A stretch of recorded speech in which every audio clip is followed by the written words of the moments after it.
दोस्तों स्वागत है आपके अपने ही चैनल मास साहब की पाठशाला में।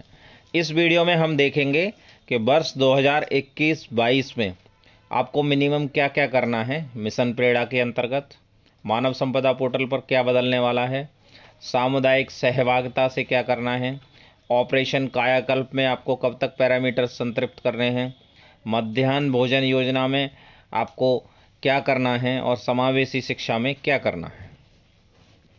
देखिए, ये 18 और 19 मई 2021 को खंड शिक्षा अधिकारियों की बैठक हुई थी। विभिन्न योजनाओं और कार्यक्रमों के संबंध में समीक्षा बैठक। तो उसमें क्या क्या निर्देश दिए गए। देखिए, जो खंड शिक्षा अधिकारी को निर्देश दिए जाएंगे वो सारे आप पे एप्लीकेबल होंगे, क्योंकि खंड शिक्षा अधिकारी का जो वर्कफोर्स है वो आप हो, तो सारी चीज़ें आप पे अप्लाई होंगी।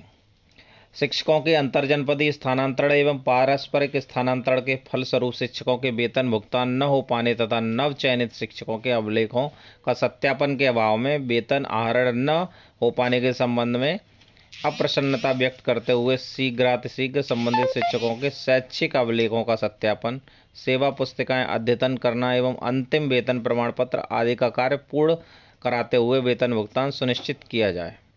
परिषदीय प्राथमिक विद्यालय में फर्जी रूप से नियुक्त शिक्षकों के संबंध में निर्देशानुसार कार्यवाही पूर्ण करने में समन्वय स्थापित किया। विभागीय कार्यक्रमों के संबंध में समय समय पर शासनादेश के माध्यम से महत्वपूर्ण फ्रेमवर्क जारी किए गए हैं, जिनका अध्ययन करते हुए कार्यक्रमों को गति प्रदान करने के निर्देश दिए। और क्या है, अधिकारियों और शिक्षकों से समन्वय हेतु व्हाट्सएप ग्रुप के माध्यम से सकारात्मक विचारों को साझा किया जाए तथा विभिन्न विकासखंड में लागू की जा रही उत्कृष्ट गतिविधि और प्रयासों को अपनाया जाए। नव चयनित ग्राम प्रधानों से समन्वय स्थापित किया जाए तथा विद्यालय में निर्माण कार्य से संबंधित अवशेष अवस्थापना पैरामीटर से पूर्ण किया जाए। और ये आपके TLM वगैरह, शिक्षण संदर्शिका, रीडिंग बुक्स, ये का समुचित उपयोग सुनिश्चित किया जाए। विद्यालयों के कक्षा कक्ष को स्मार्ट क्लास के रूप में विकसित कर विद्यालयों को आकर्षक स्वरूप प्रदान किया जाए। तो आपका अब पैरामीटर संतृप्त हो गए हैं, तो इस बार फोकस है कि आपके विद्यालय में स्मार्ट क्लासेस स्थापित करना। विद्यालय खुलने पर छात्र छात्राओं के लिए रेमेडियल टीचिंग की व्यवस्था की जाए। ग्राम पंचायत स्तर पर गठित की गई निगरानी समितियां प्रतिष्ठित नागरिकों, अवकाश प्राप्त शिक्षकों, नेहरू युवा केंद्र एवं अन्य स्वयं संस्थाओं से समन्वय स्थापित किया जाए। तो ये आपका हो गया सामुदायिक सहभागिता। स्कूल लीडरशिप डेवलपमेंट प्रोग्राम के अंतर्गत विकासखंड के अधिकारियों की अत्यंत महत्वपूर्ण भूमिका है, तो तदनुसार विकासखंड के विद्यालयों को अपना नेतृत्व प्रदान करें। विकासखंड स्तर पर प्रधानाध्यापकों की बैठकें महत्वपूर्ण हैं तथा इनका आयोजन उत्कृष्ट कोटि का किया जाए। बैठकों में एजेंडा निर्धारित कर प्रस्तुतिकरण के माध्यम से चर्चा की जाए तथा विद्यालयों में किए जा रहे अभिनव प्रयासों को साझा करने के लिए प्रधानाध्यापकों को अवसर प्रदान किया जाए। अब देखिए, 1 बाय 1 देखते हैं। मिशन प्रेरणा गुणवत्ता परक शिक्षा में क्या है। शैक्षिक सत्र 2021-22 हेतु विद्यालयों को अभी तक जो पठन पाठन सामग्री पहुंचाई गई है उसे विद्यालय तक पहुंचाना तथा शिक्षकों को प्रशिक्षण देते हुए छोटे छोटे वीडियो प्रसारित करते हुए शिक्षकों द्वारा उक्त सामग्री के उपयोग की बारीकियों को भलीभांति समझा जाए और प्रयोग में लाया जाए। कक्षाओं हेतु उपलब्ध कराई गई सामग्री, प्रेरणा लक्ष्य, प्रेरणा सूची एवं प्रेरणा तालिका अनिवार्यतः चस्पा कर दी गई हैं। इसे सुनिश्चित करने हेतु इसका सघन अनुश्रवण किया जाए तथा 15 दिवस में फीडबैक दिया जाए। अकादमिक प्रशिक्षण कार्य योजना प्रस्तुत की गई है, उसका ब्लॉक स्तर पर निर्धारित समय सारणी के अनुसार प्रशिक्षण के दौरान पूर्ण व्यवस्था के साथ अवस्थापनाएं, मास्टर ट्रेनर्स एवं परीक्षार्थियों के लिए सुगम व्यवस्था सुनिश्चित की जाए। ये आपका जो ट्रेनिंग का कैलेंडर मैंने दिया है उसका लिंक भी आपको डिस्क्रिप्शन में मिल जाएगा, तो उस तरीके से आपको ट्रेनिंग दी जाएगी। अगर आपकी सारी ट्रेनिंग हो गई हैं तो दूसरों की को दी जाएगी जिनकी रह गई हैं। अकादमिक प्रशिक्षण कार्य योजना प्रस्तुत की गई है। विद्यार्थियों के विद्यालय न आ पाने के कारण लर्निंग लॉस को कम करने के लिए ई पाठशाला के अंतर्गत प्रेषित सामग्री कंटेंट विद्यार्थियों तक नियमित समय से पहुंचाया जाए। दीक्षा के माध्यम से अपलोड कराई गई सामग्री को पढ़ने के अवसर उपलब्ध कराए जाएं। शिक्षकों के व्हाट्सएप ग्रुप के माध्यम से दीक्षा और रीड अलोंग ऐप का अधिकाधिक उपयोग सुनिश्चित किया जाए। देखिए ये जो भी चीज़ें हैं अलग अलग शासनादेश में भी और अलग अलग पत्र में भी आ रही हैं, जिससे कि आपको ये सारी चीज़ें करनी हैं। तो ये जो कार्यव्रत है यही सबका सार है और ये सारी चीज़ें आपको करनी है। आने वाले समय में इनका आदेश आता रहेगा। व्हाट्सएप के माध्यम से प्रतिदिन प्रेषित की गई सामग्री विद्यालय स्तर तक व्हाट्सएप के माध्यम से पहुंचना और उसमें अधिक से अधिक लाभार्थियों को जोड़ना सुनिश्चित किया जाए। विद्यालय के प्रत्येक शिक्षक 10 अभिभावकों को प्रेरित कर दीक्षा ऐप डाउनलोड कराएंगे और डीएलएड के सभी छात्र 25-25 अभिभावकों को प्रेरित करते हुए निर्देशित किए जाएंगे।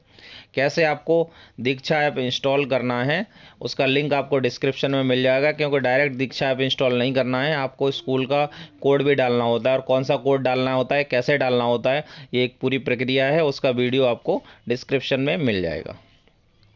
दूरदर्शन पर प्रसारित कार्यक्रम का प्रचार प्रसार करते हुए अधिक से अधिक उपयोग सुनिश्चित किया जाए।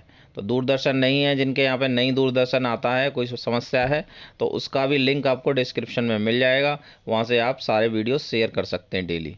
बच्चों के नियमित असेसमेंट हेतु सैटरडे को जो असेसमेंट होगा, सरल ऐप का पायलट लखनऊ में किया गया, अब सभी जनपदों में इस हेतु तैयारी सुनिश्चित की जाए। तो सरल ऐप भी एप्लीकेबल होने वाला है। विद्यालय नेतृत्व कार्यक्रम के अंतर्गत दीक्षा कोर्सेज और दीक्षा प्रोजेक्ट का 100% शिक्षकों का उपयोग कराना सुनिश्चित करें। विकासखंड के सभी शिक्षकों की बैठक खंड शिक्षा अधिकारियों द्वारा प्रभावी रूप से ऑनलाइन माध्यम से छोटे छोटे समूह में कराई जाए। एआरपी को ऑनलाइन मोड से ई मेंटरिंग प्रारंभ कराने के लिए निर्देशित किया जाए। शिक्षक संकुल को ऑनलाइन बैठकें आयोजित कराने के लिए प्रेरित किया जाए। तो शिक्षक संकुल की भी ऑनलाइन बैठकें होंगी, एआरपी की भी ऑनलाइन समीक्षा होगी, ऑनलाइन अनुश्रवण होगा या ऑनलाइन वो आपके खंड शिक्षा अधिकारी भी ऑनलाइन चेकिंग करेंगे। तो आपको सारी चीज़ें ये करनी है, जो ऑनलाइन चीज़ें चल रही हैं उनको टाइम टू टाइम करते रहें आप। विद्यालय नेतृत्व कार्यक्रम के संबंध में शिक्षकों तथा प्रधानाध्यापकों को एक्सपोजर विजिट कार्यक्रम के बारे में प्रचार प्रसार कराया जाए। विद्यालय नेतृत्व कार्यक्रम के अंतर्गत खंड शिक्षा अधिकारियों के साथ संचालित मिशन मंगल मेरा ब्लॉक मेरा अभियान का प्रचार प्रसार करते हुए और तेजी लाई जाए। ये मैं अगले वीडियो में बताऊंगा कि मिशन मंगल और मेरा ब्लॉक मेरा अभियान क्या है। मानव संपदा पोर्टल, तो मानव संपदा पोर्टल पर अपलोड डेटा को ब्लॉक स्तर पर खंड शिक्षा अधिकारी द्वारा स्वयं देखा जाए। शिक्षकों के अधिष्ठान संबंधी अभिलेख यथा सेवा पुस्तिकाएं एवं शैक्षिक विवरण आदि पोर्टल पर अपडेट किया जाए तथा सभी नव चयनित शिक्षकों का विवरण मानव संपदा पोर्टल पर तत्काल अपलोड किया जाए। शिक्षकों के अंतिम वेतन का प्रमाणीकरण ऑनलाइन किया जाए, एलपीसी का वेरिफिकेशन। शिक्षकों को विद्यालय में कार्यभार ग्रहण कराने एवं कार्यमुक्त किए जाने की कार्रवाई भी मानव संपदा पोर्टल के माध्यम से की जाए। तो कार्यभार ग्रहण और कार्यमुक्त भी मानव संपदा से होगा। तो अब आपको टेंशन लेने की जरूरत नहीं है कि कब आपने विद्यालय छोड़ा, कब आपने ज्वाइन किया, और सब कुछ ऑनलाइन होगा, तो आपको ऑफलाइन कार्रवाई की आवश्यकता नहीं पड़ेगी। सीसीएल और चिकित्सीय अवकाश का भी लेखा ऑनलाइन रखा जाए। ये यूडाइस प्लस कक्षा 1 से लेकर 12 तक के सभी प्रबंधन के विद्यालयों का शुद्ध एवं सही डेटा ऑनलाइन अपलोड किया जाए। विद्यालयों के यूडाइस कोड का मिलान करके डेटा त्रुटि रहित किया जाए। विकासखंड एवं ग्राम पंचायतों को दिए गए निर्देशों के अनुसार मैप किया जाए। संकुल स्तर पर यूडाइस के आंकड़ों का चेक कराया जाए। देखिए जियो टैगिंग होगी आपके विद्यालय की और वहाँ पे ही सारा कायाकल्प वगैरह वो टैगिंग होगी, जिससे पता चल जाएगा कि कौन सा विद्यालय किससे मैप है। ऑपरेशन कायाकल्प के तहत नव चयनित ग्राम प्रधानों के लिए ऑनलाइन गोष्ठियां आयोजित कराई जाएं। तो इसका भी अलग से आदेश आ गया है ऑनलाइन गोष्ठी के लिए। ऑपरेशन कायाकल्प के अंतर्गत सर्वे में प्राप्त सूचनाओं को दृष्टिगत रखते हुए अंतर विभागीय समन्वय स्थापित करते हुए मार्च 2022 तक सभी विद्यालयों में 18 पैरामीटर्स का संतृप्तिकरण सुनिश्चित किया जाए। जर्जर भवनों की नीलामी पूर्ण करने के लिए आवश्यक कार्रवाई समय से सुनिश्चित करें। पेयजल व्यवस्था हेतु जल जीवन मिशन के अंतर्गत कार्यदायी संस्था से समन्वय करते हुए कार्य पूरा करा जाए।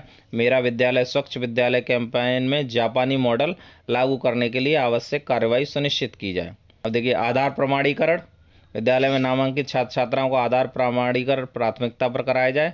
विकासखंड स्तर पर उपलब्ध कराई गई आधार किट क्रियाशील रखी जाए तथा समस्त छात्र छात्राओं का आधार पंजीयन सुनिश्चित किया जाए। सामुदायिक सहभागिता, बच्चों हेतु प्रारंभिक शिक्षा की व्यवस्था के लिए 5+ वय वर्ग से 14 वय वर्ग के सभी बच्चों का विद्यालय में नामांकित किया जाना आवश्यक है। तो आउट ऑफ स्कूल बच्चों का चिन्हांकन, पंजीयन एवं विद्यालयों में नामांकन की शारदा कार्यक्रम पर सूचना अपलोड की जाए। तो ये हाउस होल्ड सर्वे भी होगा। प्रत्येक विद्यालय के लिए राज्य परियोजना कार्यालय से प्रेषित निर्देशों के अनुसार नोडल टीचर नामित किया जाए तथा सूचना अपलोड की जाए। विकासखंड स्तर पर समेकित शिक्षा के अंतर्गत कार्यरत विशेष शिक्षकों के माध्यम से चिन्हित किए गए आउट ऑफ स्कूल बच्चों का नामांकन एवं ठहराव का अनुश्रवण किया जाए। समावेशी शिक्षा, विशिष्ट आवश्यकता वाले दिव्यांग बच्चों की पहचान कर शिक्षा की मुख्य धारा से जोड़े जाने हेतु समर्थ मोबाइल आधारित इंटीग्रेटेड प्रणाली के माध्यम से शासनादेश के अनुसार आवश्यक कार्रवाई सुनिश्चित की जाए। दिव्यांग बच्चों के लिए निर्देशानुसार होम बेस्ड एजुकेशन की व्यवस्था सुनिश्चित की जाए।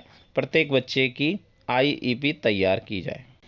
देखिए, मध्याह्न भोजन योजना में क्या करना है आपको, अगर नहीं किया आपने तो तुरंत करना है आपको। ये मध्याह्न भोजन योजना अंतर्गत गत वर्ष हस्तांतरित की गई धनराशि को विद्यार्थियों के अभिभावकों के खातों में हस्तांतरण का प्रमाणीकरण किया जाए तथा उसका उपभोग प्रमाण पत्र उपलब्ध कराया जाए। तो ये सारी चीज़ें योजनाएं हैं, इनके आदेश अलग अलग से भी आ रहे हैं, तो वो भी हम अलग अलग वीडियो में डिस्कस करेंगे। और ये सारा का सार है कि आपको 2021-22 में क्या करना है, उसकी यह रूपरेखा है। अगर आप चैनल पर नए हैं तो चैनल को सब्सक्राइब कर लें। Thanks for watching.